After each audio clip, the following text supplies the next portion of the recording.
안녕하세요. 백두산 금융연구소의 백두산입니다. 6월 10일 월요일 오후 4시 1분입니다. 지난 금요일 고용지표에 충격이 좀 크긴 컸습니다. 채권 시장과 외환 시장의 충격은 굉장히 컸고요.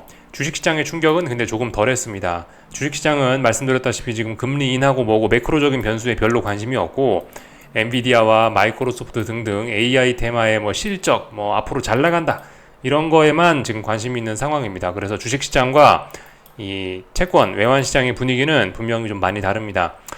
채권 외환 시장의 분위기는 약간 패닉에 가까웠고 주식 시장은 패닉은 아니고 그냥 아유 야 뭐가 좀 안 좋게 나왔구나 조금 부담스럽다 이 정도로 반응을 했습니다. 금리나 기대감이 후퇴해서 그런 거죠, 그죠? 이런 분위기는 오늘 아시아 증시에도 그대로 이어졌습니다. 아시아 증시 뭐 엄청났던 충격에 비하면 금리나 기대감이 후퇴한 거에 대한 신흥국들의 어떤 그런 평상시의 반응 뭐 그런 거를 고려를 해보면은 어쨌든 아시아 증시나 뭐 지금 현재 유럽 증시나 전반적으로 주식 시장들은 잘 버티고 있다 이런 이야기를 좀 드릴 수 있겠고요. 외환 시장과 채권 시장의 충격은 지금도 좀 계속해서 지속이 되고 있는 그런 모습입니다. 지난주 금요일에 있었던 일이 그대로 오늘까지 이어지는 뭐 그런 모습입니다. 이제 이번 주에 좀 중요한 이벤트가 좀 많이 있긴 있더라고요. 좀 하나씩 일단 시간 순서대로 말씀을 드리자면은 일단 당장 오늘 밤에 애플이 그 WWDC라고 해서 무슨 이벤트가 하나 있습니다. 요것 때문에 애플이 좀 상승에 대한 기대감이 좀 있는 상황이죠.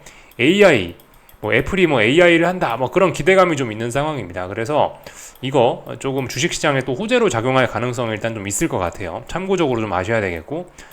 그리고 이것도 주식시장 자체의 이슈이긴 한데 엔비디아가 액면 분할의 그 효력이 발생하는 게 오늘입니다. 그래서 오늘 조금 좀 중요한 날일 수 있습니다. 기술적으로 봤을 때요. 일단 이런 점들이 일단 주식시장에서 우리가 좀 크게 알아야 될 점들이고요. 이게 이제 오늘 있는 일들. 근데 이제 이번 주에 있는 일들 지금 말씀드리고 있으니까 조금 더 이야기를 이어나가자면은 FOMC 회의 있습니다. 이번 주에. 그리고 이 CPI 발표 있습니다. 미국 CPI 물가지표죠. 이런 것들이 발표가 돼 있어서 이제 주식시장 이제 뭐 금융시장에 좀 전반적으로 좀 방향성에 대한 그런 고민을 할 수 있는 뭐 그런 이벤트들이 좀 많이 있습니다. 이번 주가요. 그래서 이번 주가 조금 중요할 수 있을 것 같아요. 지금까지 주식시장 계속해서 좀 분위기가 좀 애매했죠. 주식시장이 올라가면 찔끔찔끔찔끔 떨어지면 많이 떨어지는데 많이 떨어지진 않고 계속해서 찔끔찔끔찔끔 올라가는 듯 안 올라가는 듯 나스닥하고 마이크로소프트 이런 것들만 오르고 답답한 이런 흐름들 보이고 있고 사실 뭐 채권 시장과 달러도 어느 정도 좀 혼조한 구간을 계속해서 좀 유지를 하고 있습니다. 상반기 내내 좀 이런 모습들을 좀 보이고 있는데요. 6월 10일이죠, 오늘이. 그러니까 이번 주에 있는 이런 이벤트들이 그 하반기에 금융시장의 분위기를 좀 바꿀 수 있을 것을 좀 기대도 할 수 있는 뭐 그런 상황이긴 합니다. 그래서 이번 주가 좀 중요할 것 같고 하여튼 좀 잘 한번 지켜보자고요. 참고로 엔비디아는 지금 현재 하방 베팅이 굉장히 많다라고 합니다. 하방 베팅, 숏 베팅 한 규모가 뭐 340억 달러에 달한다라고 하는데 이거는 뭐 애플과 테슬라의 2배에 달하는 수치라고 하네요. 하여튼 굉장히 하방 베팅이 좀 많이 들어가 있다라고 하는데 근데 지금 엔비디아가 지금 꺾인다라는 모습은 어디에도 보이지 않습니다.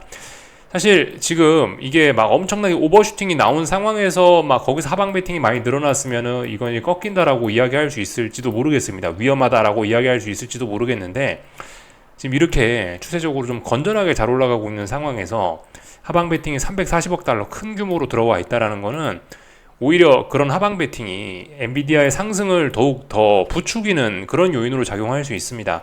숏 커버링 이야기 아시죠, 여러분들? 340억 달러 하방 베팅 했던 게 여기서 조금만 더 오르면은 다 손절 물량으로 쏟아질 텐데 그러면 숏 커버링 들어오면서 굉장히 오히려 더 주가가 폭등을 할 수도 있는 그런 가능성이 있습니다. 그렇기 때문에 그런 점들을 좀 주의해야 되겠어요. 안 그래도 지금 엔비디아는 벌써 120달러로 지금 표시가 되어 있죠. 원래 1200달러 뭐 그 정도였는데 120달러로 지금 벌써 표시가 되어 있네요. 하여튼 오늘이 딱 그 날이네요. 효력일이네요. 그러니까 오늘 어떤 약간의 좀 변동성 뭐 그런 걸 기대할 수 있긴 있는데 그렇다라고 해서 이게 뭐 엄청나게 뭐 시장을 들었다 놨다 할 만한 일단 그런 엄청난 악재는 일단 아닙니다. 분명히요. 액면 분할은 그냥 지나가는 이벤트긴 한데 기술적으로 심리적으로 좀 영향이 큰 이벤트다. 근데 참고적으로 하방 베팅은 좀 많이 들어와 있는데 이 하방 베팅이 증시에 안 좋게 작용하기보다는 오히려 증시 상승을 부추기는 재료로 활용될 가능성을 일단 좀 말씀을 좀 드려봤습니다. 아직도 그러니까 엔비디아라든가 주식시장은 굉장히 강한 것입니다. 그래서 하여튼 이번 주에 이런 중요한 이벤트들이 있어서 좀 잘 봐야 되고, 하여튼 근데 아직까지는 전반적으로 답답한 구간, 증시의 흐름도 답답한 구간, 뭐 그런 상황입니다. 뭐 조금만 좀 몇 가지 좀 더 이야기하고 넘어가자라면요. 그 중국 증시 베팅한 거는 제가 일단 오늘 뭐 아무것도 안 하고 일단 가만히 있긴 있었는데요. 오늘 마침 중국 증시 휴장이기도 해서 뭐 가만히 있기도 했었습니다. 하여튼 그 중국 증시는 지금 좀 중요한 자리에 와 있긴 하거든요. 예, 계속해서 뭐 말씀을 드리고 있지만 이 중국 증시 상해 종합인데요. 뭐 어쨌든 중국의 여러 가지 다른 뭐 지수들이 있는데 여러 가지 지수들 중 무엇을 보나 위쪽으로든 혹은 아래쪽으로든 이 방향성이 이 어떤 목표치가 많이 열려 있는 자리예요. 근데 이런 어떤 그런 좀 중요한 자리일 수 있습니다. 그래서 그죠? 위로도 많이 갈 수 있고 아래로도 많이 갈 수 있는 잠재력이 큰 자리인데, 근데 어쨌든 이 계속해서 지금 이런 자리에서 일단 호재는 별로 안 나오고 있습니다. 계속해서 악재만 나오고 있어요. 그러면서 이 중국 증시가 계속해서 힘이 좀 빠지고 있긴 합니다. 그러면서 계속해서 지지력도 없고 계속해서 빠지고 있기도 하고요. 뭐 지난 주말 뭐 이런 데도 계속해서 살펴보면은 그 중국 전기차에 대한 뭐 그런 관세를 매긴다, 뭐 그런 이야기들이 유로존에서 뭐 계속 나오고 있고, 뭐 터키 튀르키예라고 하죠. 튀르키예도 뭐 중국 전기차에 대해서 뭐 관세를 매긴다, 그런 이야기들이 계속해서 쏟아져 나오는 등, 계속해서 뭐 미국과 뭐 중국의 갈등이 부각되는 등 별로 분위기가 좀 좋지가 않습니다. 상대적으로 재밌는 게 이제 중국의 전기차를 뭐 관세를 매긴다, 그런 이야기가 요즘에 좀 많이 나오고 있다 보니까 오히려 상대적으로 야, 중국의 그런 배터리가 덜 팔리겠다, 그럼 한국 배터리가 잘 팔리겠다라는 그런 생각을 하면서 지난주 금요일 코스닥이 급등한 면이 좀 있긴 있습니다. 그렇게 좀 영향을 받은 점이 있긴 있어요. 에코프로가 지난주에 막 급등했었잖아요. 중국을 규제한다라는 그런 내용 때문에 상대적으로 코스닥, 에코프로 친구들이 좀 긍정적인 영향을 받은 것도 있긴 있습니다. 일단 그런 식으로 좀 생각을 해보시면 될 것 같아요. 하여튼 그 중요한 이벤트 발표를 다들 앞두고 있습니다. 이번 주에 이번 주에 말씀드렸다시피 요렇게 중요한 이벤트들이 있는데, 아직까지 이제 살짝 좀 고용 지표가 안 좋았으니까 우려가 살짝 깔려 있는 가운데 이제 어떻게 될까, 이제 이런 지표 발표를 기다리고 있습니다. 지표 발표를 기다리고 있기 때문에 지금 시장의 반응이 좀 다소 주춤한 걸지도 몰라요. 그죠? 막 패닉, 막 환호 이런 게 아니고 약간 제한적인 움직임이라는 느낌이 좀 들지 않으십니까? 그죠? 주식시장이 움직여봐야 제한적으로, 채권시장이 움직여봐야 제한적으로, 뭐 달러가 움직여봐야 제한적으로, 뭔가 저는 약간 제한적으로 움직이는 듯한 느낌을 좀 받았는데요. 그래서 그런 것 같습니다. 제 생각에는요. 그 중요한 지표 발표, 뭐 CPI라든가 이런 지표 발표, FOMC 회의라든가 이런 게 얼마 안 남아서 뭐 우려가 살짝 깔려 있긴 합니다만은, 그런 우려가 그래서 크게 반영되기보다는 좀 제한적인 움직임을 지금 보이는 게 아닌가 싶어요. 그래서 하여튼 지금 좀 중요한 자리이긴 하죠. 그죠? 그래서 뭐 일단 쭉 한번 말씀을 좀 드려봤고요. 조금 전에 유럽 증시 개장했는데 일단 분위기는 좀 안 좋습니다. 유럽 증시 문 닫고 나서 미국 증시가 뭐 조금 분위기가, 그죠? 예, 미국 증시 유럽 증시 문 닫고 나서 분위기가 좀 안 좋았죠. 유럽 증시 문 닫고 나서 미국 증시 빠진 겁니다. 이 부분을 지금 유럽 증시가 반영을 하고 있는 것 같습니다. 유럽 증시 분위기가 안 좋은데, 그래서 일단 계속해서 이 전반적으로 증시 분위기는 좀 안 좋습니다. 보시다시피 그 중국 증시와 비스무리하게 독일 증시도 막 5일선을 돌파한 척 하면서 위쪽으로 올라가는가 싶었는데, 고용 지표와 관련된 뭐 그런 안 좋은 재료들이 등장을 하면서 이렇게 좀 분위기가 계속해서 좀 안 좋습니다. 그래서 이 주식시장 분위기가 좀 좋아질만 했는데 계속해서 악재가 나오면서 다시 한번 좀 이제 그 분위기가 조금씩 안 좋은 게 좀 지속이 되고 있긴 있습니다. 근데 그렇다라고 해서 지금 이게 엄청 심각하고 뭐 그런 것도 아니에요. 그렇다라고 해서요. 지금 당장 이게 폭락을 하기에도 말씀드렸다시피 중요한 이벤트가 있다 보니까, FOMC 등이 있다 보니까 분위기는 안 좋긴 한데, 당장 이것 때문에 막 폭락을 하고 그런 거는 일단 또 아닌 좀 그런 애매한 상황이죠. 그죠? 지금 상황, 그러니까 아직까지도 이게 눌림시 매수가 정석이에요. 그죠? 말씀드렸다시피 상승 추세 중이고, 이건 기간 조정 중이고, 그렇게 많이 빠지지도 않는 거고, 물론 이제 고점이 좀씩 낮아지고 있기 때문에 굉장히 좀 부담스럽긴 한데요. 근데 그럼에도 불구하고 이거를 막 너무 안 좋게 보기도 아직까지 어려운 그런 상황이긴 합니다. 어떤 의미 있는 강력한 매도세, 이거는 그러니까 위로 못 올라가는 것 뿐입니다. 이건 상승의 힘이 모자라서 위로 못 올라가는 그림이지, 이건 공격적으로 아래쪽으로 빠지는 그림까지는 아니거든요. 아직은. 물론 이런 분위기면 이제 야 조만간 공격적으로 한번 쏟아지는 게 아니냐라고 의심은 할 수 있지만 아직까지 그런 신호는 없다고요. 나 본격적으로 급락하겠어 그런 신호는 없기 때문에 애매한 겁니다. 일단 이런 흐름들을 보이고 있습니다. 오늘 뭐 중국 증시 휴장이었으니까 패스하고요. 일본 증시는 오늘 또 이렇게 오히려 상승하는 모습들 참 하여튼 재밌는 상황입니다. 그래서 다들 그냥 아직까지 뭐 주식시장은 괜찮아 뭐 약간 이런 느낌입니다. 분위기가 뭐 조금 안 좋았었는데 그걸 오히려 호재로 삼으면서 이렇게 더 올라오는 모습이네요. 이렇게 됐으면은 이제 여기가 저항이 되는 게 아니고 이제 더 올라갈 가능성도 좀 열리긴 했는데 아무튼 뭐 계속해서 다 답답한 뭐 그런 구간입니다. 그죠? 얘도 어떤 뭐 방향성 결정을 앞두고 있는 뭐 그런 모습이라고 보여집니다. 결과적으로 일단 빠져야 될 때 빠지지 않았어요. 그리고 굉장히 강합니다. 그래서 위쪽으로 더 올라간다라고 보는 게 일단은 맞긴 맞을 것 같긴 한데 위쪽으로 상승하면 위쪽으로 상승치 제한, 아래쪽으로 빠지면 아래쪽으로는 하락의 목표치가 좀 크게 열리는 그런 자리이긴 합니다. 일본 증시 하여튼 오늘 그래서 버텼다. 역시 주식시장은 뭐 당장 고용지표 이런 거에 별로 관심이 없어 보인다 이겁니다. 뭐 중국 중심 말씀드렸다시피 뭐 휴장했으니까 딱히 뭐 이야기할 건 없을 것 같습니다. 그래서 이런 일들이 있었다라는 걸 일단 좀 체크를 해봤고요. 오늘 장중에도 금리는 계속해서 올랐고 이 달러도 계속해서 올랐습니다. 달러 인덱스도요. 그래서 이런 모습들 보면은 주식시장보다 외환시장과 채권시장의 충격이 고용지표에 대해서 훨씬 컸구나라는 걸 일단 우리가 알 수가 있고요. 중국 증시 문 닫았으니까 A50 선물은 그냥 제자리에서 왔다 갔다 하다가 오늘 대충 마감할 예정인 것 같습니다. 이렇게 일단 볼 수가 있을 것 같고 오늘 한국 증시 뭐 역시 뭐 애매한 그런 구간입니다. 애매한 그런 움직임을 좀 보였어요. 그죠? 말씀드렸다시피 주식시장은 별로 그렇게 관심이 없다. 별로 매크로적인 변수에 지금 현재 관심이 없다. 엔비디아 잘 나가니까 그거 하나만 보면서 지금 일단 기분이 좋습니다. 근데 어쨌든 한국 증시는 신흥국 증시, 뭐 미국의 금리나 기대감에 조금 더 민감하게 반응하는 증시이다 보니까 반응은 조금 더 컸던 것 같습니다. 근데 어쨌든 이거 좀 애매한 거예요. 뭐 오늘 뭐 코스피의 이런 하락으로 야 이제는 상승은 끝났다. 이제 코스피는 이제 본격적으로 아래로 갈 거야. 그런 이야기 할 수 없는 겁니다. 그냥 답답한 구간 안에 갇혀 있습니다. 근데 말씀드렸다시피 위쪽으로 저항이 무겁고 아래쪽으로는 또 지지력들이 또 조금 좀 많이 있는 또 그런 구간이 돼버렸어요. 코스피인데 아래쪽에 지지력 만들고 올라왔잖아요. 그러니까 아래로도 지지력, 위로도 지지력. 정말 답답한 구간이 됐습니다. 어떻게 될지는 알 수 없습니다. 코스닥은 이제 뭐 전일 급등에 대한 피로감을 소화하는 모습, 이런 모습이면 뭐죠? 건전한 조정이죠. 5일선도 터치하지 않은 건전한 조정, 매우 강합니다. 뭐 중국이 배터리를 그죠? 중국 전기차에 대한 뭐 각종 관세 이런 이슈들이 상대적으로 한국 배터리에 대한 어떤 뭐 반사 이익 뭐 그런 것들을 있다라고 지금 시장이 보고 있나 봐요. 그런 것 때문에 코스닥은 굉장히 또 강합니다. 근데 하락 추세니까 사실 딱히 뭐라고 말씀드리기가 좀 애매한 그런 상황입니다. 차라리 여기서 뭐 눌림이 한번 나오면은 그러면 뭐 매수를 해보신다던가 뭐 차라리 그런 게 맞는 것 같지. 지금 당장은 이도저도 할 건 없을 것 같습니다. 이거 음봉 하나 가지고 아래쪽으로 간다라고 이야기할 수도 없고요. 그래서 이래저래 하여튼 다 답답한 구간이 됐어요.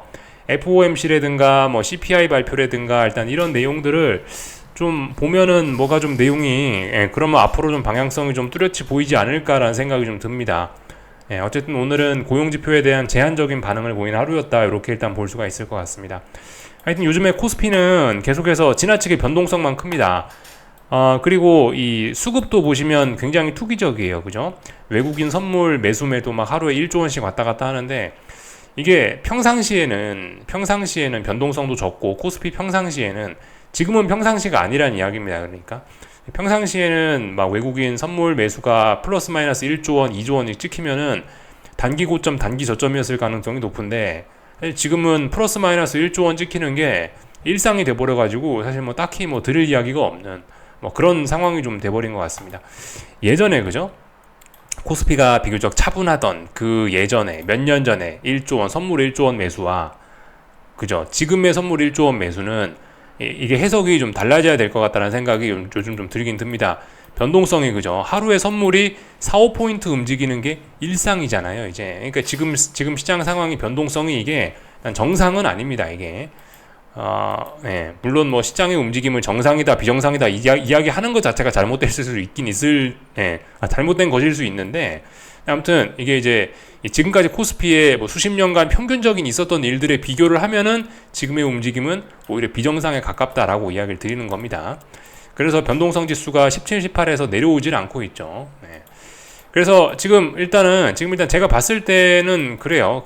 지금 이렇게 코스피의 높은 변동성, 코스피가 말씀드렸다시피 외국인의 선물 매수 매도 플러스 마이너스 1조 원이 일상이 돼버렸고, 선물 플러스 마이너스 5포인트씩 하루에 움직이는 게 일상이 됐다라 말씀드렸는데, 또 그러면서 변동성이 지금 이제 다시 하방 경직성을 다지고 다시 위쪽으로 올라가고 있는데, 이런 현상들은 그죠? 이런 현상들은 코스피가 지금 일상은 아니라는 거고, 약간 이상한 구간에 좀 와 있다라는 거고, 이런 상황은 어쨌든 코스피의 상승보다는 이런 특징들은 코스피의 하락에 조금 더 유리하게 해석이 되는 경향이 있습니다. 그런 점들은 좀 알아놓으시는 게 좋겠습니다. 변동성 지수가 치솟으면서 시장이 상승하는 거는 그죠? 이후에 늘 우리가 봐왔지만 별로 시장이 안 좋았었잖아요. 그죠? 예, 그런 거는요. 물론 코스피가 상승하면서 변동성 지수가 함께 공동 상승할 수 있지만, 동반 상승할 수 있지만 그 뒤로 항상 안 좋았었고, 어쨌든 이 변동성 지수가 아래쪽으로 떨어지는 게 아니고 위쪽으로 머리를 들고 있다라는 거는 그 코스피 상승에 일단 지난 역사상으로 봤을 때 별로 우호적이진 않았단 말입니다. 그러니까 지금 이런 들썩들썩하는 이런 모습은 일단 별로 우호적이진 않은 그런 모습입니다. 상승해요. 중장기적인 상승에, 안정적인 시장 상황에 별로 좋지는 않은 모습이라 할 수 있겠습니다. 하여튼 변동성 지수가 보이시다시피 중요한 저항을 돌파한 척하면서 다시 우상향하기 시작했네요. 그죠? 이쯤 됐으면 그죠? 지난번 시장 4월 19일 날 시장에 한번 작은 투매가 나오고 나서 지금까지 쭉 5월 며칠까지 안정이 됐었는데, 다시 시장이 하반기에는 조금 좀 불안해질 가능성도 있다라는 거를 이런 지표가 좀 보여주는 것 같아요. 그죠? 네, 이런 점들을 보실 수가 있겠습니다. 근데 아직 당장은 지금 뭐죠? 당장은 지금 혼란스러운 그냥 그런 구간 안에 있는 겁니다. 당장은 명시적인 게 사실 가장 중요한 것 같은데, 투자하다 보니까 명시적으로 지금 계속해서 강조 말씀드리지만 세계 증시의 어떤 위험 신호는 없다 이겁니다. 아직까지 뭐 시장은 굉장히 강하고 잘 버티고 있고 그렇다라는 겁니다. 그래서 일단 뭐 쭉 다 이야기를 좀 드려봤습니다. 환율도 답답한 구간이죠. 환율도요. 원달러 환율도 1300 하여튼 65원은 무조건 지켜야 됩니다. 달러 들고 가실 거면은 1365원은 무조건 지켜야 되고, 물론 근데 위쪽이 또 저항이죠. 지금 대략적으로 한 1382원, 83원이 지금 저항이니까 또 얘도 답답한 구간인 거예요. 그죠? 일단 좀 지켜보자고요. 달러는 조금 더 들고 갈 수 있는 근거가 생겼습니다. 그리고 아직 그죠? 이런 움직임 한 번으로 이런 고점을 넘어가긴 좀 어렵다고요.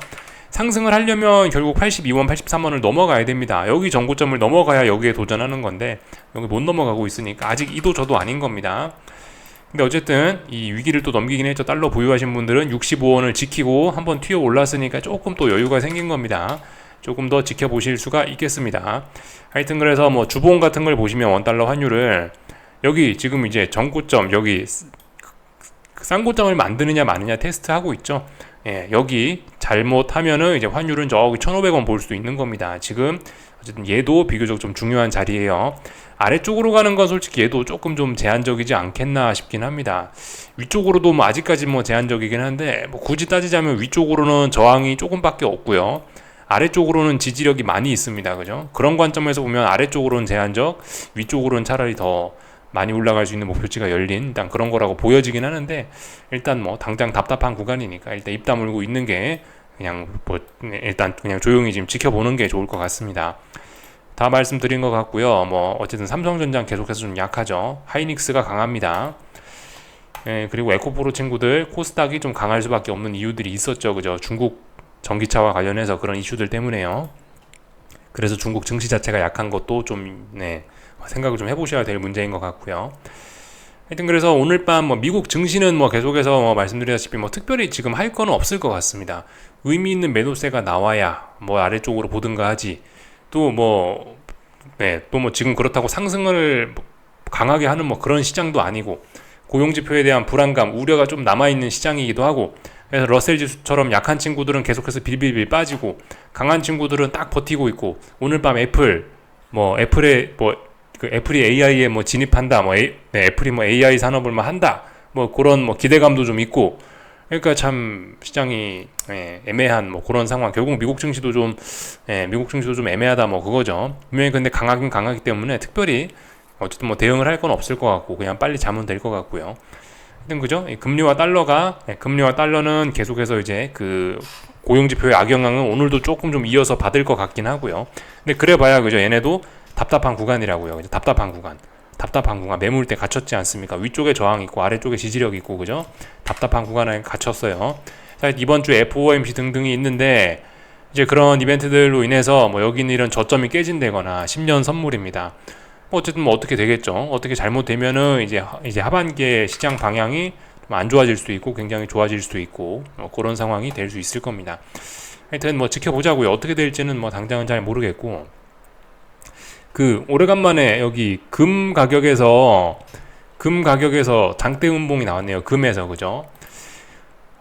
이쯤 되면은 3중 고점형 가능성을 좀 생각을 해봐야 되겠습니다. 그래서 일단 이렇게 추세적으로 좀 많이 올랐는데 이 추세적인 상승 움직임이 거의 뭐 끝났을 가능성을 생각해봐야 되겠어요. 그래서 밑에서 제가 밑에서 매집 의견 드렸었는데 밑에서 끌고 오셨던 분들은 이쯤 이런 음봉을 봤으면은 이제 비중을 좀 축소하는 게 맞긴 맞을 것 같습니다.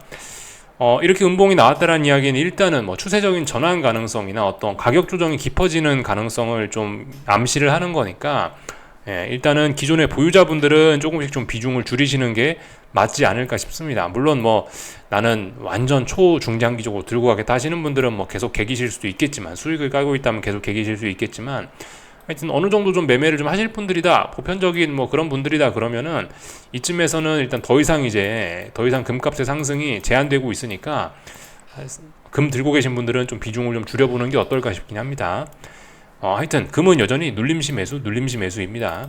하여튼 그 금을 요즘에 중국에서 많이 그렇게 매수를 했다라고 그래서 중국에서 금을 많이 매수했기 때문에 금값이 최근에 많이 올랐었다라고 하더라고요. 이제 뒤늦게 저도 알게 됐는데 이렇게 많이 올랐던 게 중국에서 금을 이제 공격적으로 매입을 해서 그렇다라고 하는데 중국이 요즘에 그 공격적인 금 매입이 뭐 거의 끝났다라고 합니다. 안 그래도 그런 소식 나오면서 상승이 턱 하고 걸리는 그런 모습이 좀 상승에 어느 정도 좀 제동이 걸리는 그런 모습이죠.